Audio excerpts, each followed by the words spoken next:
Boum, boum, boum, boum, boum, boum. 5 buts. Bon, allez, ce n'est pas très gentil, mais bon, ça fait plaisir quand même de gagner des matchs de ce genre. 5-0. Quel match mes amis, quel match. Bienvenue les gars dans cette nouvelle vidéo pour le débrief entre FC Barcelone et Real Betis. Match exceptionnel du FC Barcelone. Manita monumental, magistral, infligé au Real Betis. Cette fois-ci, Barcelone était là pour gagner. On a aligné une équipe solide défensivement. On a aligné une équipe solide au milieu de terrain et on avait une attaque de feu. Les gars, ils avaient des fourmis dans les jambes, ils crépitaient, ils avaient envie de jouer, ils avaient envie dans des coudes, ils avaient envie de gagner et c'est ce que nous leur demandons. Bravo à Xavi pour cette composition. Cette fois-ci, cette équipe a été très bonne. Déjà, notre ligne défensive, comme d'habitude, très solide. Koundé impérial. À côté de lui, Christensen. Mais mes amis, quel joueur! Christensen, il est quasiment sous-coté. Parce que comment un joueur comme Christensen pouvait être gratuit? Il est toujours bien placé défensivement. C'est un joueur qui ne fait pas de cinéma, il ne se couche pas, il est solide sur ses jambes, il fait toujours les bons gestes et il ne commet pas de faute. C'est un joueur vraiment, je suis trop content que nous ayons cette charnière centrale Koundé-Christensen. C'est vrai que Arroyo est très solide aussi défensivement. Quand Arroyo va revenir, je pense que Christensen va être sur le banc. Mais ce sera vraiment dommage parce que Christensen, pour moi, il joue parfaitement son rôle dans cette charnière centrale. Et Baldé, cette fois-ci, mes amis, Baldé n'a pas fait dans la demi-mesure. Baldé a été très bon sur son côté gauche. Là, Baldé nous a fait du Baldé. Il a mangé le joueur de Betis qui était face à lui. Mais quel joueur! Ce Baldé, il ne rigole pas. Il déborde, il va vite, etc. Il pique dans l'axe, il fait descendre. Non, Baldé, très gros match de Baldé. Baldé, franchement, cette fois-ci, il nous a régalé. Joao Cancelo. Mais ça change tout. Pour une fois, on peut dire on a un latéral droit. On a un latéral droit peut-être pas au niveau de Dani Alves quand Alves était au top niveau, mais Joao Cancelo, ça n'a rien à voir avec les autres latérales droits qu'on a essayé. Et surtout ce Sergio Roberto qui est cette diarrhée de nullité qu'il était. Franchement, ça n'a rien à voir. Cette fois-ci, on a un latéral droit et puis rien que le fait de ne pas voir Sergio Roberto sur le terrain a été pour moi un moment exceptionnel. Ce joueur m'a fait oublier tout le terrible bouilli que Sergio Roberto a l'habitude de nous mettre sur le terrain. J'ai été surpris par notre milieu parce que dans notre milieu de terrain, on s'est retrouvé donc De Jong, c'est ok, Roméo, c'est à discuter, mais il y avait aussi Gavi. Mais de temps en temps, on avait également Ferran Torres. Et j'avais l'impression que un petit peu les joueurs se marchaient les uns sur les autres au milieu de terrain. J'ai l'impression qu'il y avait un petit peu trop de gens, trop de monde au milieu de terrain. Mais au fil du match, j'ai compris en fait ce que Xavi a voulu faire.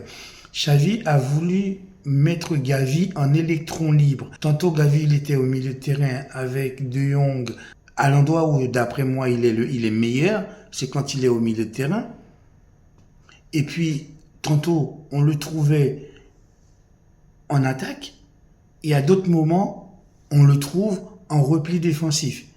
Je dois dire que en attaque, pour moi, Gavi n'apporte rien parce que Gavi n'a pas la justesse technique, n'a pas le sens du but. Donc pour moi, en attaque, il n'apporte pas grand-chose.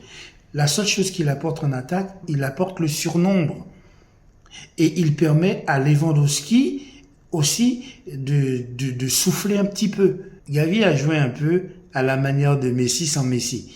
Parce que il n'a pas la compétence de Messi, il n'a pas la technicité de Messi, il n'a pas le sens du jeu de Messi, mais là où il était positionné, on avait l'impression que Gavi était en 10. Parce que on le retrouvait au milieu de terrain avec De Jong et Romero, et tantôt on le retrouvait en soutien avec Lewandowski, avec Joao Félix et avec Ferran Torres. Donc il avait ce rôle un peu bizarre, à la différence de Messi qui lui ne faisait pas de repli défensif. Quand Koundé était en difficulté, Gavi pouvait redescendre en défense à apporter son soutien à la charnière centrale Koundé-Christensen. Mes amis, quel but pour Joao Félix. Ce but, c'est un but incroyable. Quel joueur ce Joao Félix. Ils nous fait vraiment du bien. Ils nous fait vraiment du bien en attaque. Parce que c'est un joueur qui veut marquer des buts. C'est un joueur qui veut gagner. C'est un joueur qui apporte vraiment une plus-value dans notre attaque. Pourtant, j'étais pas fan de ce joueur parce que je le trouvais un peu personnel. Il n'aime pas trop faire des passes, il n'aime pas trop donner la balle. Il aime bien marquer, c'est un joueur personnel. C'est pour ça que j'aimais pas beaucoup Joao Félix. Mais là, il a été très bon, mes amis. Il a été très bon. Le premier but qu'il va marquer à la 25e minute, c'est sur une passe où il va amortir légèrement la balle, il va éliminer le joueur de Betis sur un crochet, en même temps il va se défaire du gardien et du pied droit, il va mettre une balle angle fermé, croisé, mais le but est super. Le but est super. Pour moi, le gardien est un petit peu fautif parce qu'il a mal fermé son angle, mais quand même, il fallait le mettre. Grâce à lui, le jeu va se débloquer et on va mener 1-0. Et comme chaque fois, comme à l'habitude, Barcelone va dérouler. Lewandowski va se libérer totalement et encore, grâce à Joao Félix, dans un geste exceptionnel, il va donner la balle de but sans toucher la balle à Robert Lewandowski, mes amis, à la manière de Messi. Il va écarter ses jambes, Joao Félix. Ça va éliminer deux joueurs. Joao Félix va permettre à Lewandowski de se retrouver face à face avec le gardien. Mais vous savez aussi que Lewandowski, quand il se retrouve en face-to-face avec un gardien de but, et Lewandowski ne va pas se poser de questions, il va marquer son premier but. Je dis son premier but parce que le but qu'il avait marqué la dernière fois, c'était sur penalty. Là, c'est un vrai but, c'est un but d'attaquant que nous a marqué Robert Lewandowski. La carrière de Robert Lewandowski a commencé, mes amis, pour cette saison.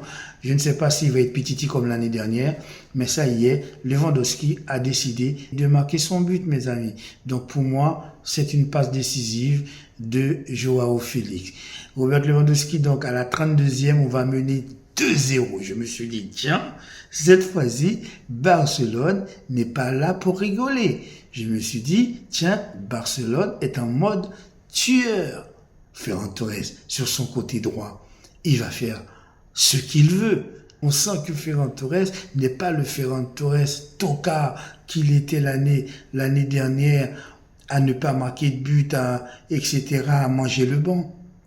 Maintenant que Dembélé est parti, je pense que Ferran Torres s'est dit, il y a un coup à jouer, c'est le moment, et depuis le début de la saison, il est impérial. Il est dans tous les coups, il est très décisif, il est offensif, il aide également quand l'équipe est en difficulté sur les replis défensifs. On ne peut rien reprocher à Ferran Torres. Il a été très bon. Il a été très bon. Et c'est vrai que Ferran Torres, Lewandowski et Joao Félix, ça nous fait quand même une bonne attaque. Ferran Torres va marquer le 3e but à la 62e minute. Tiens, coup franc. Je vois que c'est Ferran Torres qui le tire. Je me suis dit, tiens, bon, c'est vrai que Rafinha n'est pas là. On n'a pas vraiment de tireur de coup franc. Bon, allez, je me suis dit, pourquoi pas. Et qu'est-ce que je vois? Ferran Torres qui pose le ballon, qui tire et qui va enrouler la balle à droite du mur à la manière de Messi, quasiment, et qui va mettre la balle dans le... Exceptionnel but de Ferran Torres sur coup franc, mes amis. Si Ferran Torres commence à nous marquer des buts sur coup franc, eh bien, Barcelone va devenir injouable. Cette équipe va devenir injouable à la Liga. Je ne sais pas si on va pouvoir passer en tête devant Real Madrid parce qu'il y a le match de Real qui doit arriver très bientôt. Mais cette fois-ci, nous, on est là pour gagner. Après son coup franc, Xavi va sortir Ferran Torres. On mène 3-0 à la 62e. Je me suis dit, tiens, Xavi a envie de nous faire plaisir. Xavi a envie de s'amuser. Il va faire tourner, il va faire tourner son équipe. Et c'est ce qui va se passer. Il sort Ferran Torres et il fait rentrer Rafinha. Et Rafinha, il avait faim, mes amis. Rafinha avait faim. Ça se voit, Rafinha avait faim. Rafinha ne supporte pas cette place de remplaçant qu'on lui donne.